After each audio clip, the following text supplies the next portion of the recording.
salvation nas kalibutan. Giatiman gani sila sa Ginoo nga mga langgam ra na sila or mga buwak ra na sila, kita pakaha nga mga anak sa Ginoo. Naman si anak na silang ma'am ug si Sergio. Prioritize din nila ang ilang anak, mo na naghago sila trabaho ano man ilang gipangga ang ilang anak igsuon. Ingana po ta sa Ginoo kitang tanan mga anak sa Dios kay kung wa patag-atiman sa Ginoo, hagpar ta nga matay.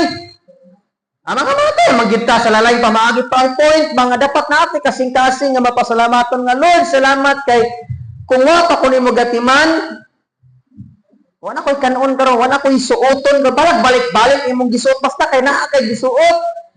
Di man importante nga magpanghampog ka nga imong gisuot kay buaya jod. Na mga mahalom ito ng mga buaya, shark man ang imong sinina, di ayan kaguol kay dili man ni pabiway og suoton og panindotay man pamahalag suot basta kay giatiman kas Ginoo wa ga pasabot nga tagaan mutulo si Lord nga nay dakong kamot sa langit maya nimo nay bugas wala man nga bisan gani ang mga kalangdaman mga kahayupan nga atong gilawgan wa sila problema no huwa pa gina sila ni mga ipangtadak silang sudanan dire bitaw sa simbahan basta naa gid ni bibo gining simbahan kadagang iro maglibot-libot ani mag-iaway pag ganina sila. Why? Sa problema nga. Okay, kanon nga ni Brad ba? Yung mga pakas, ganun, mudong, ganina sila. Kay, pasabot, anak nga, confidence silang makakaon nga na, butas sa Ginoo, isong giatiman ta sa Ginoo. Sama sa illustration, bitaw sa kwarta, kining kwarta, bisag kumuton siya, ilabay-labay siya sa laing mga kamot. Pero ang value sa kwarta, wala na wala. Atong naman igsoon nga, ingana, butas sa Ginoo. Bisag nakasala ta, gikuso-kuso ta sa mga problema, pero ang value nato atubangan sa Ginoo wala na wala.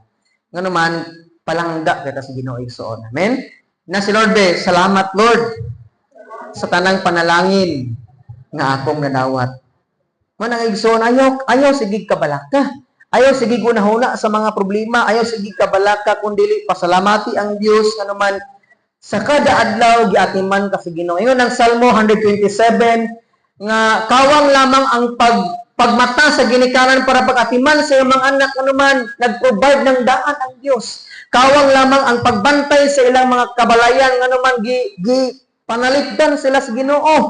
No, walay pulos ang tanan igsoon nga man ang kusog, ang kaalam, diskarte ang Dios may naghatag ni anak anuman giatiman o gipangga ka sa Ginoo. Nasa mo dapat nga gipangga ka sa Ginoo mo nang ayaw sigig kabalaka.